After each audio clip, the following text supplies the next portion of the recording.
নমস্কাৰ, আপোনালোক সকলোকে মোৰ চেনেলৰ এটা নতুন ভিডিঅ'লৈ স্বাগতম জনাইছোঁ। যদিহে মোৰ আগৰ ভিডিঅ'টো চালে তেতিয়াহ'লে গম পাইছে যে মাধৱদেৱ জন্মস্থানত যিহেতু অসম অংকীয়া ভাওনা সমাৰোহ হৈ আছে, আজি তাৰে তৃতীয়টো দিন। আজি আছে যুৱ সমাৰোহ আৰু মই আহিব লাগিছিল আজি কলেজৰ পৰাই, যিহেতু কলেজৰ পৰা ষ্টুডেণ্টবিলাক আহিছে, কিন্তু ঘৰৰ পৰা যিহেতু মাহঁতো আহিছে সেইকাৰণে মই মাহঁতৰ লগতে আহি আমাৰ কলেজৰ ল'ৰা ছোৱালীবিলাকক লগ পাইছোঁহি।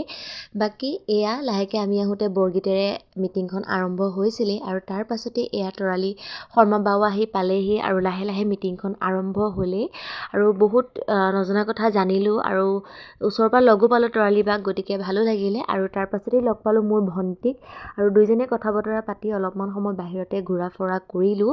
কৰি আকৌ আহিলোঁ মিটিঙলৈ বুলি অকণমান এয়া সত্ৰীয়া নৃত্য চালোঁ। চাই মেলি আজৰি হৈয়ে আকৌ বাহিৰলৈ বুলি গ'লোঁ, মানে অহা যোৱাই চলি আছে। আজি পিছে বহুত বেছিয়ে বৰষুণ দেই, উঠি যাবলৈ মন নগ'লেও উঠি যাবলগীয়া হৈছে। লগৰবোৰ লগ পাইছোঁ, কথা পাতিবলৈও মন গৈছে আৰু এয়া নৃত্য চাই মেলি আমি আহিলোঁ বাহিৰলৈ বুলি। আৰু আহিয়ে এয়া লগ পালোঁ কস্তুৰী, পাহি আৰু মোৰ বেষ্ট ফ্ৰেণ্ড চয়নিকা। অলপ টাইম সময় কথা পাতিলোঁ, পাতি আকৌ লগ পালোঁ দলিক। সিহঁতে পিছে ভিডিঅ'ত উঠিবলৈ নিজে নিজে কয় দেই মোক ভিডিঅ'ত উঠা বুলি, বাকী উঠালোঁ আৰু ঘৰলৈও আহিলোঁ। আজিলৈ আহিছোঁ, আকৌ লগ পাম।